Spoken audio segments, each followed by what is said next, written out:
Students, कैसे हैं? आज हम लोग जिस टेंस की चर्चा करने वाले हैं उसका नाम है फ्यूचर परफेक्ट कॉन्टिन्यूअस। लेकिन फ्यूचर परफेक्ट कॉन्टिन्यूअस की चर्चा बहुत ही कम होती है। रीज़न साफ है, क्योंकि इस तरह के टेंस में जो वाक्य प्रयोग किए जाते हैं वो आम जीवन में कभी कदार कोई यूज़ करता है तो करता है या तो नहीं करता है। इसलिए फ्यूचर परफेक्ट कॉन्टिन्यूअस को उतना महत्व के साथ नहीं पढ़ाया जाता है। लेकिन हमें टेंस पढ़ना है तो हम पढ़ेंगे, और इसमें कम से कम कुछ एक दो वाक्य तो ऐसे होते ही हैं जो हम हमेशा जीवन में कभी ना कभी प्रयोग करने को देखते हैं, या मौका मिलता है, अवसर मिलता है तो हमें करना पड़ता है। इसमें क्या होता है, पहचान आप देख लीजिए, जैसे अपने स्क्रीन पे देख सकते हैं। इसमें पहचान ये है कि वाक्य पढ़कर लगेगा कि काम कई सालों से चल रहा है, या कई महीनों से चल रहा है, या कई घंटों से चल रहा है, शुरू हो चुका है, चलने की प्रक्रिया शुरू हो चुकी है। जिस समय वो बात की जा रही है उससे पहले ही वो काम शुरू हो चुका है, और वो काम भविष्य में भी जारी रहेगा। भविष्य में जारी रहेगा, और कितने साल तक हो जाएंगे उस काम को करते हुए, कितने दिन हो जाएंगे, कितने घंटे हो जाएंगे उस काम को करते हुए, इस बात का जिक्र इस वाक्य में दिया होगा। सुनने में थोड़ा अटपटा लग रहा है, या अटपटा कहें कि कुछ सुनने में समझ में नहीं आ रहा होगा, आपको कुछ कठिन सा कुछ लग रहा होगा ये जो हमने बताया, समझाने की कोशिश की। लेकिन जब आप वाक्य देखेंगे तो आपको थोड़ा क्लैरिटी मिलेगी। तो वाक्य देखने से पहले देख लें कि इसमें हेल्प ऑफ एक्टिव में क्या लगता है। इसमें एक्टिव में हेल्प लगता है विल हैव बीन या शैल हैव बीन। और जैसा मैंने पहले ही बताया है कि आज के मॉडर्न इंग्लिश में शैल का यूज़ नहीं के बराबर होता है, तो हम लोग भी विल हैव बीन का ही प्रयोग करेंगे। और पैसिव में इसमें भी हेल्प नहीं होता है, क्योंकि किसी भी परफेक्ट कॉन्टिन्यूअस में पैसिव का हेल्प नहीं होता है। लेकिन अगर वाक्य पैसिव में हो तो क्या करते हैं, वो भी हमने आपको बताया है, इसमें भी बताएंगे। इसमें भी एक दो वाक्य इस तरह के बनाएंगे जिसमें हम लोग सब्जेक्ट नहीं होगा, लेकिन फिर भी हम लोग एक्टिव वाले हेल्प यू का प्रयोग करते हुए उसको बनाएंगे, अपने विवेक का प्रयोग करते हुए। और वर्ब की फॉर्म करने में चर्चा है तो वर्ब का फॉर्म होगा हमेशा आईएनजी फॉर्म, जैसा आपको पहले ही मालूम है। अगर वाक्य कॉन्टिन्यूअस में होता है तो हमेशा वर्ब का आईएनजी फॉर्म यूज़ किया जाता है, चाहे कोई भी टेंस क्यों ना हो। ये थी बात इसके पहचान की, हेल्प यू की और वर्ब के फॉर्म की। तो आज हम लोग जो वाक्य डील करने वाले हैं उसमें सबसे पहला वाक्य आपके बोर्ड में है कि मुझे कल यहाँ रहते हुए 20 वर्ष हो जाएंगे। हालांकि इस तरह के वाक्य बोलने का अवसर कम ही मिलता है, लेकिन मिलता तो है ना। और अगर कभी मिला तो किस तरह से आप बोलेंगे, अगर आपको इस तरह के वाक्य को ट्रांसलेट करने नहीं आता है तो अब इस वाक्य को देखिए, पढ़ के, और समझने की कोशिश कीजिए कि ये फ्यूचर परफेक्ट कॉन्टिन्यूअस क्यों है। बोल रहा मुझे कल यहाँ रहते हुए 20 वर्ष हो जाएंगे। तो इसमें देखिए वाक्य का अंत हो जाएंगे, हो चुके होंगे, हो रहे होंगे, कुछ भी हो सकता है। इसमें कोई क्लैरिटी नहीं कि लास्ट में रहे होंगे लिखा होगा कि चुका होगा लिखा है कि खाली गा लिखा होगा, कुछ भी हो सकता है। इसलिए सेंस समझना ज़्यादा जरूरी है। इसमें बोल रहा है मुझे कल यहाँ रहते हुए 20 वर्ष हो जाएंगे, का मतलब रहने की का जो प्रोसेस है वो 20 साल पहले से शुरू हो चुका है। जिस जगह रहने की बात हो रही है 20 साल पहले से वो प्रोसेस शुरू हो चुका है रहने का। और कल यानी आने वाला जो कल है, कल तक कुल अगर उसको गिन के देखें दिनों को तो 20 वर्ष निकलेंगे, यानी 20 वर्ष तक काम हो, मतलब रह चुके होंगे तब तक। लेकिन उसके बाद भी काम जारी रहेगा, ये नहीं कि काम खत्म हो जाएगा 20 वर्ष बाद, ये नहीं बोल रहा है। यानी 20 वर्ष तक तो काम हो ही चुका रहने का, और 20 वर्ष के बाद भी वो काम हो सकता है जारी रहे। तो ये है आपके फ्यूचर परफेक्ट कॉन्टिन्यूअस का एक सटीक उदाहरण। तो इसमें ज़्यादा कुछ ना बोलते हुए सीधे शुरू करेंगे। वर्ब क्या है ये देखते हैं हम लोग, इसमें फिर से देखेंगे वर्ब क्या है। तो इस वाक्य में वर्ब है रहना, रहना वर्ब है। ऑब्जेक्ट मिलेगा नहीं क्योंकि ये इंट्रांजिटिव वर्ब है। खोज के देखते हैं किसको रह रहा है, किसकी रहता है, किससे रहता है, किसे रहता है, किसका रहता है, क्या रहता है, इसका कोई उत्तर नहीं है, इसलिए ये ऑब्जेक्ट नहीं इस वाक्य में। इसको इंट्रांजिटिव वर्ब कहते हैं, जैसे आपको पहले भी बताया जा चुका है कि हर वर्ब का ऑब्जेक्ट हो ये जरूरी नहीं है। जिन वर्ब के ऑब्जेक्ट नहीं होते उनको इंट्रांजिटिव वर्ब कहते हैं। सब्जेक्ट खोज लें। सब्जेक्ट खोजने के लिए कौन लगा के प्रश्न करते हैं, कौन रहता है या कौन रहेगा या कौन रह रहा है। उत्तर मिला मुझे, मतलब मैं रह रहा हूँ। मुझे कल यहाँ रहते हुए मैं रह रहा हूँ, तो मुझे जो सब्जेक्ट है, शब्द जो है ये सब्जेक्ट हो गया। तो इसमें हेल्प यू क्या लगेगा, विल हैव बीन। तो हेल्प यू आपका लगेगा विल हैव बीन। अब ट्रांसलेशन शुरू करें। ये एक सकारात्मक वाक्य है, जैसे आप देख सकते हैं इसमें कोई प्रश्नवाचक शब्द नहीं है। तो सबसे पहले किसकी इंग्लिश बनाएंगे, सब्जेक्ट की। सब्जेक्ट क्या है, मुझे, तो यानी आई। नंबर 2 हेल्पियो का पहला भाग, हेल्पियो का पहला भाग, देखिए हेल्पियो का पहला भाग, इसमें हेल्पियो लिखा विल हैव बीन, तो पहला भाग जब कहेगा ना तो सिर्फ पहला शब्द जो है उसी को हम लोग पहला भाग कहते हैं। इसमें 3 शब्द है, विल हैव बीन, तो इसमें जो पहला शब्द है वो विल होगा और बचा हुआ शब्द हैव बीन कहलाएगा। क्लियर है? तो यहाँ पे खाली लिखेंगे आई विल। नंबर 3 नॉट, अगर नॉट होता तो नॉट यहाँ लिख देते, इस वाक्य में नॉट नहीं, नॉट छोड़ देंगे। नंबर 4 एलपीओ का बचा भाग, तो ये बचा भाग क्या है? Have been. नंबर 5 हो गया, नहीं नंबर 5 है वर्ब, वर्ब है रहना, आईएनजी फॉर्म यूज होगा, लिविंग। नंबर 6 ऑब्जेक्ट है नहीं, तो बचा क्या रहे? कल, यहां पहले बना लेंगे living here.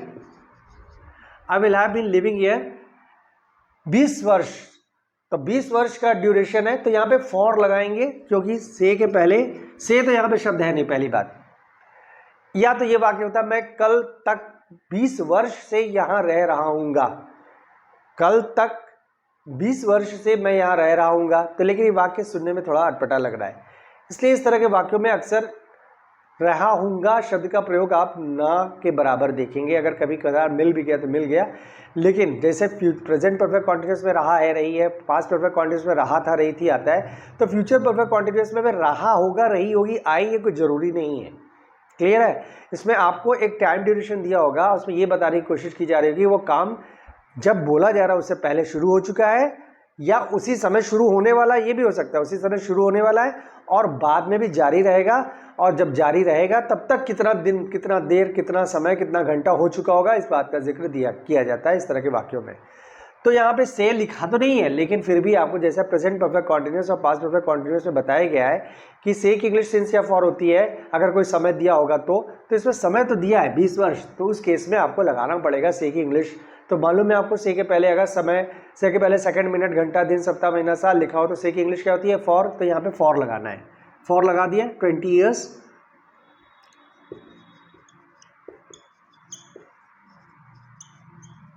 I have been living here for 20 years.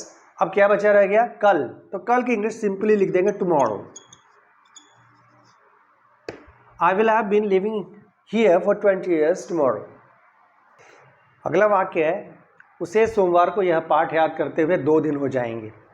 उसे सोमवार को यह पाठ याद करते हुए 2 दिन हो जाएंगे, यानी 2 दिन पहले से ये काम शुरू हो चुका है या अभी शुरू कर चुका है, अभी भी शुरू कर रहा है तो ये ठीक नहीं लग रहा है, लेकिन काम शुरू हो चुका है, यानी सोमवार को ये 2 दिन हो जाएगा, सोमवार तक ये 2 दिन हो जाएगा और काम 2 दिन हो जाएगा। मतलब 2 दिन कब से शुरू हुआ, 2 दिन ये क्लियर नहीं है, लेकिन ये संकेत मिल रहा है कि वो काम एटलीस्ट 2 दिन तो चल रहा है और 2 दिन के बाद भी चलेगा, शायद, कोई पक्का नहीं है, क्योंकि अभी अगर वो 2 दिन से कुछ याद कर रहा है तो अभी तक तो याद नहीं हुआ है, तो सोमवार तक तो 2 दिन हो जाएगा, तो हो सकता है उसके बाद भी आगे बढ़े। तो कहना ये चाह रहा है कि ये काम शुरू हुए कुछ दिन हुआ है, 1 दिन, 2 दिन, कुछ 1 दिन हुआ हो, शायद डेढ़ दिन हुआ हो, कुछ भी हो सकता है, 2 दिन से तो ज़्यादा नहीं हुआ, ये तो क्लियर है, क्योंकि 2 दिन तो सोमवार को होने वाला है। तो अभी जो शुरू हुआ होगा वो कम से कम 1 दिन पहले तो शुरू हुआ ही है या 1.5 दिन पहले तो शुरू ही हुआ है, तो अब वो सोमवार को जाके 2 दिन हो जाएगा। अब तब भी नहीं याद हुआ होगा उससे, तो फिर वो आगे बढ़ेगा, 2 के बाद 3 दिन भी हो सकता है, 4 भी दिन हो सकता है, लेकिन उससे मतलब नहीं है। लेकिन जो बताने की कोशिश की जा रही है वो आप समझिए कि काम शुरू हो चुका है याद करने का, लेकिन वो काम सोमवार तक होते हुए कितने दिन हो जाएंगे? 2 दिन हो जाएंगे। तो ये उसे सोमवार तक यह पाठ याद करते हुए 2 दिन हो जाएंगे, यानी सोमवार तक का काम जो है चालू रहेगा। अगर सोमवार तक ये काम चालू रहेगा तब तक ये काम 2 दिन का हो चुका होगा। तो ये क्लियर है आपको? शायद क्लियर हो गया होगा, क्योंकि हमने कहा ना कि इस तरह के वाक्य हार्डली कोई यूज़ करता है, लेकिन यूज़ अगर कभी करने का मौका मिल ही गया तो आप क्या करेंगे? आपको पढ़ना पड़ेगा, इसलिए मैं पढ़ा रहा हूँ। क्लियर है? तो चलिए, तो सबसे पहले देखते हैं वर्ब क्या है। वर्ब है याद करना। ऑब्जेक्ट खोजेंगे, किसको लगा कर प्रश्न करें, किसको याद कर रहे हो? यह पाठ, ये पाठ हो गया ऑब्जेक्ट। सब्जेक्ट खोजते हैं, कौन लगा कर प्रश्न करेंगे, कौन याद कर रहा है? उसे, मतलब वही याद कर रहा है जिसको उसे कह रहे हैं, तो ये हो गया सब्जेक्ट। तो इसमें भी हेल्प यू लगेगा, विल हैव बीन। अब ट्रांसलेशन करेंगे, ये भी साधारण सकारात्मक वाक्य है, तो सबसे पहले सब्जेक्ट इंग्लिश में लाएंगे। सब्जेक्ट क्या? उसे, मतलब ही। नंबर 2 हेल्प यू का पहला भाग, हेल्प यू का पहला भाग विल। नंबर 3 नॉट, नॉट है नहीं, छोड़ देंगे। नंबर 4 हेल्प यू का बचा भाग have been. Number 5 verb, verb है याद करना, लर्न, आईएनजी लगाएंगे, लर्निंग। नंबर 6 ऑब्जेक्ट, ऑब्जेक्ट है यह पार्ट, दिस लेसन। अब बचा क्या है, सोमवार को जो लिखा है, सोमवार को यानी सोमवार को होगा तो सोमवार को तो मंडे लिख देंगे, ऑन मंडे। लेकिन कितने दिन से पढ़ रहा है, इसका मतलब 2 दिन से, 2 दिन हो जाएंगे, तो यानी काम 2 दिन से शुरू हुआ होगा। तो यहां पे फॉर लगाना है, for 2 days, Monday, on Monday, सोमवार को। आपको मालूम है सोम मंगल बुध बृहस्पति ये जो सब दिन के नाम होते हैं, इसके साथ अगर को शब्द लगा हो तो को की इंग्लिश होती है ऑन। ये आप फ्यूचर कॉन्टिन्यूस में पढ़ चुके हैं। तो ऑन मंडे ये हो गया, और 2 दिन की बात है, 2 दिन से काम चल रहा है तो यहाँ पे फॉर लगेगा, क्योंकि दिन से के पहले दिन लगा होता है तो हम लोग फॉर लगाते हैं, भले ही इसमें से ना लगाओ, लेकिन आपको ये मान के चल रहा है कि यहाँ पे फॉर लगाना है क्योंकि दिन लिखा हुआ है। तो खाली आप 2 days नहीं लिख सकते हैं, लेसन 2 days ऐसा नहीं लिख सकते हैं कि he will have been learning this lesson 2 days, ये गलत है, इनकरेक्ट है। अगर समय दिया है तो उसके पहले आपको फॉर या सिंस लगाना पड़ेगा, क्लियर है। और लास्ट में लिख दिया कब होगा, मंडे को होगा तो ऑन मंडे, क्लियर। अगला वाक्य है, अगले सप्ताह यह मकान बनते हुए 2 साल हो जाएंगे। उसके नीचे भी एक वाक्य लिखा हुआ, आप समझ गए होंगे मैंने नीचे क्यों लिखा हुआ है, लेकिन आपको सबसे पहले ऊपर वाले वाक्य को कॉन्सेंट्रेट करना है कि अगले सप्ताह यह मकान बनते हुए 2 साल हो जाएंगे। ये फ्यूचर कॉन्टिन्यूस क्यों है, क्योंकि अगले सप्ताह 2 साल हो जाएंगे, यानी काम 2 साल पहले से हो चुका है शुरू, और अगले सप्ताह ये 2 साल तक 2 साल हो जाएगा। लेकिन ये जरूरी नहीं कि वहाँ पे काम समाप्त हो जाएगा, काम समाप्त नहीं हो जाएगा। अगर काम समाप्त हो जाएगा ना तो समझ जाइए वो फ्यूचर परफेक्ट की पहचान होगी, वहाँ पे तक चुका होगा, चुकी होगी, तक शब्द इस तरह के दिए होंगे। लेकिन ये फ्यूचर परफेक्ट नहीं है, फ्यूचर परफेक्ट कॉन्टिन्यूस है, यानी कंटिन्यू रहेगा। ये फ्यूचर में भी वो कंटिन्यू तो रहेगा, लेकिन शुरुआत हो चुकी है पहले से, इस काम की शुरुआत पहले से हो चुकी है, और भविष्य में 2 साल बाद वो काम जारी रहेगा। मतलब 2 साल के बाद वो काम तो जारी है, खत्म तो नहीं हुआ, ये तो क्लियर है, और उसके बाद भी हो सकता है जारी रहे, ठीक है। तो यानी कहने का मतलब ये कि काम शुरू हुआ है 2 साल पहले और 2 साल के बाद भी, और कब 2 साल हो जाएगा, अगले सप्ताह। अगले सप्ताह ये जो ड्यूरेशन है काम करने का 2 साल हो चुका होगा, 2 साल पूरा हो चुका होगा तब तक, और उसके बाद भी ये काम हो सकता है कंटिन्यू रहे अगर बना ना हो उस समय तक, क्लियर है। तो ये फ्यूचर परफेक्ट है। लेकिन नीचे वाला वाक्य क्यों लिखा है मैंने बता दें, ये वाक्य है बनाना वर्ब है। आप ऑब्जेक्ट खोजिए, किसको बना रहा है, मकान बना रहा है, कौन बना रहा है, इसका जिक्र इस वाक्य में नहीं दिया है, तो ये वाक्य पैसिव है। ये वाक्य पैसिव है, सब्जेक्ट नहीं है तो पैसिव है, ये आप जानते हैं। जब सब्जेक्ट ना हो तो वाक्य पैसिव होता, तो पैसिव होता, तो पैसिव का हेल्प ही होगा, तभी ना आप ट्रांसलेशन कर पाएंगे। लेकिन अभी आपको पता है, बताया गया कि फ्यूचर परफेक्ट कॉन्टिन्यूस में भी पैसिव का हेल्प नहीं होता है। तो नहीं होता है तो क्या करेंगे, वाक्य छोड़ नहीं देंगे, वाक्य छोड़ नहीं देंगे, क्या सोचेंगे, अगर यहाँ वाक्य में सब्जेक्ट दिया होता तो क्या होता।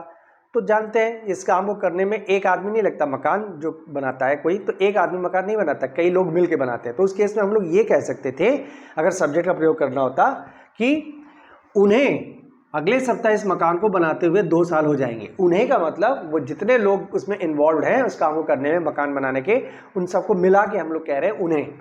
तो ये उन्हें शब्द अगर लिख दें तो सब्जेक्ट भाग गया, और सब्जेक्ट आ गया तो ट्रांसलेशन आराम से बना सकते हैं अब आप। तो चलिए बना लेते हैं। तो इसमें सब्जेक्ट है आपका उन्हें, ठीक है। कौन बना रहा है, जिनको उन्हें कह रहे हैं वही सब्जेक्ट हो गए। तो सबसे पहले सब्जेक्ट इंग्लिश बनाएंगे। सब्जेक्ट क्या है, उन्हें, उन्हें मतलब दे। हेल्पियो का पहला भाग विल, नंबर 3 नॉट नहीं है, नंबर 4 हेल्पियो का बचा भाग have been, number 5 verb, verb बनाना मेक या कंस्ट्रक्ट, मेक लगा दीजिए। नंबर 6 ऑब्जेक्ट, ऑब्जेक्ट है यह मकान, दिस हाउस। 2 साल, यानी 2 साल से शुरू हो गया काम बनाना, जो बनाने का काम है 2 साल पहले से शुरू हो चुका है। तो साल लिखा है तो क्या लगाना पड़ेगा, फॉर लगाना पड़ेगा, फॉर 2 years।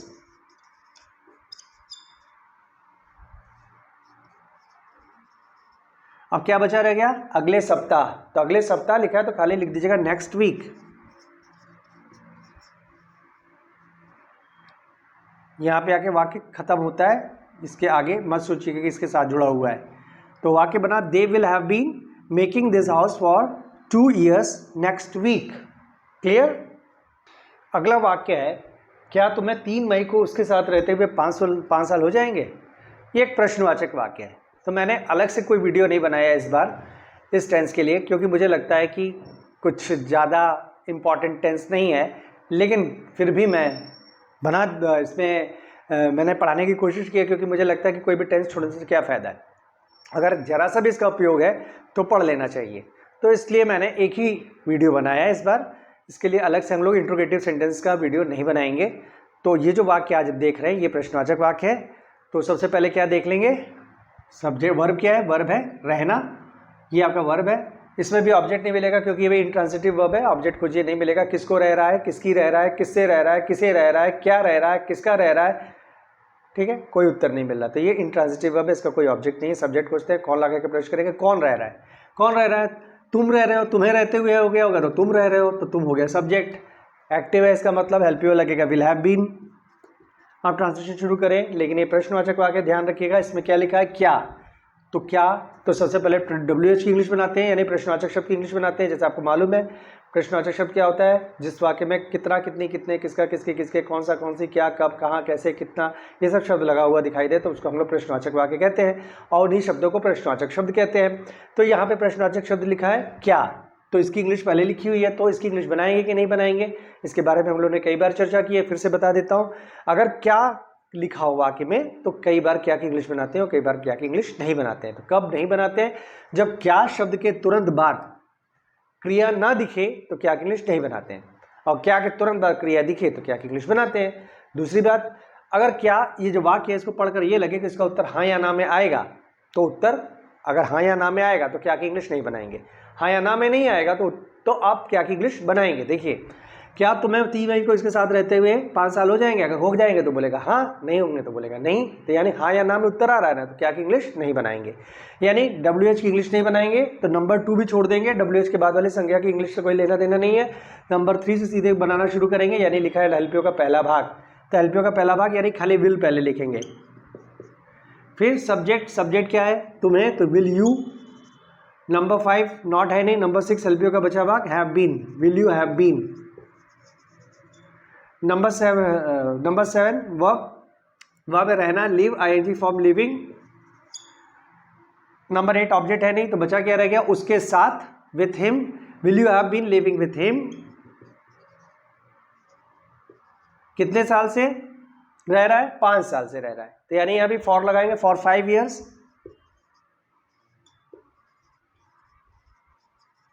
अब क्या बचा रह गया, 3 मई, तो खाली 3 मई लिख देंगे, 3 मई, 3rd मई, 3 मई या 3rd लिखते तो पूरा लेटर्स में लिखना पड़ता है। तो will you have been living with him for 5 years, 3 मई। अब 3 मई खाली लिखेंगे तो सही लगेगा, नहीं सही लगेगा। ऑन 3rd of May लिखिए तब जाके सही लगेगा, क्योंकि खाली 3 मई लिखने से गलत लगेगा वाक्य, इसलिए यहां पे आपको लिखना पड़ेगा ऑन 3rd of May या ऑन 3 मई नहीं कहेंगे, on 3rd of May।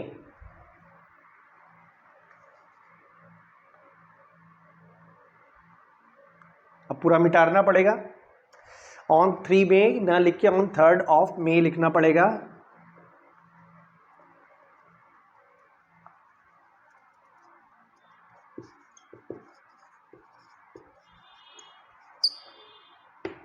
Question mark.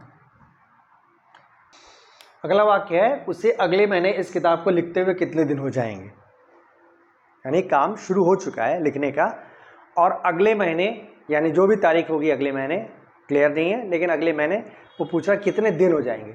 मान लीजिए अगले महीने की 1 तारीख को या 2 तारीख को या शुरू में, अगले महीने का अगर कह दिया, अगले महीने मतलब फर्स्ट, अगर अगला महीना होगा, अभी ये मई है तो जून, तो 1 जून को कितना दिन हो जाएगा, कहना ये चाह रहा है, पूछना ये चाह रहा है, यानी लिखने की प्रक्रिया पहले से शुरू हो चुकी है, और जो अगला महीना होगा उसकी पहली तारीख तक कितना दिन हो जाएगा, और उसके बाद भी जारी रहेगा, ये तो क्लियर है क्योंकि अभी तक पूरा नहीं हुआ काम। तो ये है आपका फ्यूचर परफेक्ट कॉन्टिन्यूअस का एक पहचान, और उसका एक उदाहरण सामने है। ये भी प्रश्नवाचक है, जैसा मैंने कहा कि एक और प्रश्नवाचक वाक्य को डील कर लेते हैं।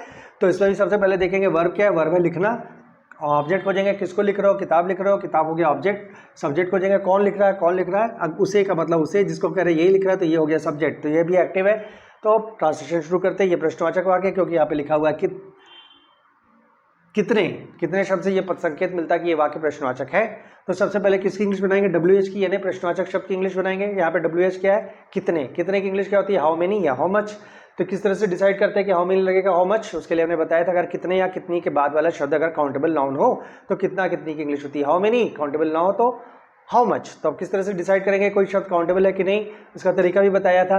देख लीजिए कितने के बाद लिखा महीने, महीने की इंग्लिश होती है मंथ, तो आप 2, 3, 4 लगा के उस शब्द को पढ़िए। 2 months, 3 months, 4 months कहते हैं ना, कहते हैं, तो इसका मतलब ये हो कि काउंटेबल नाउन है। तो अगर ये काउंटेबल नाउन है, कितने के बाद वाला शब्द अगर काउंटेबल नाउन है तो कितने की इंग्लिश हो जाएगी हाउ मेनी। क्लियर? तो सबसे पहले हाउ मेनी लिखेंगे।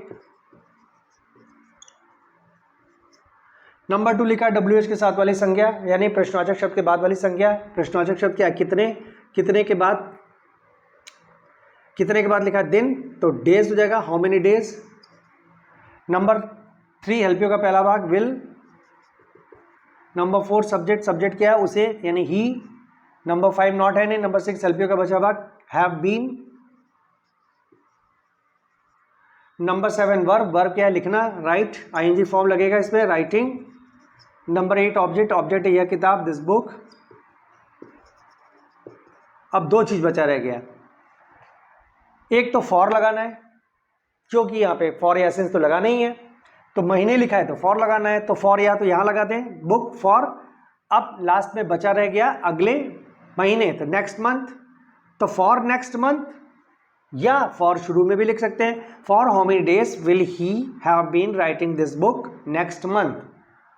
For how many days will he have been writing this book next month, यानी फॉर या पहले लिख लीजिए या यहाँ लिख लीजिए for how many days will he have been writing this book for next month.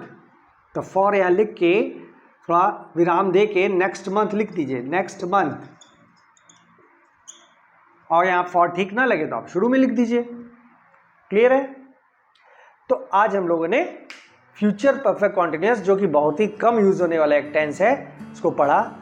जरूरी था पढ़ना क्योंकि अक्सर हम नहीं पढ़ते हैं, इसको स्किप कर देते हैं ये सोच के कि इसका प्रयोग तो आम जीवन में बहुत कम होता है, तो उसको पढ़ने की ज़रूरत ही क्या है। लेकिन मैंने पढ़ाया है और आपको इससे ज़रूर फ़ायदा हुआ होगा, क्योंकि मैं भी जानता हूँ कि इस टेंस को आपने बहुत कम प्रैक्टिस किया या कभी सुना होगा, लेकिन कभी सुना होगा तो आपके मन में बात तो जरूर उठी होगी, इसको आखिर ट्रांसलेट करेंगे तो कैसे करेंगे। तो चलिए, मैं आशा करता हूँ कि आपको इस वीडियो से कुछ फ़ायदा हुआ होगा। तो फ़ायदा हुआ होगा कि जो बात मैं हमेशा दोहराता रहता हूँ कि जरा शेयर कीजिए इस वीडियो को और इस चैनल के बारे में लोगों को बताइए, और ज़्यादा से ज़्यादा लोग जुड़ पाएँ और इसका फ़ायदा उठा पाएँ और हमारा चैनल ग्रो करे, हमारा परिवार बढ़े और हम लोग आगे नए नए वीडियो को देखते रहें। तो चलिए, फिर अगली बार मिलते हैं अगले वीडियो के साथ, नए वीडियो के साथ। तब तक के लिए जय हिंद।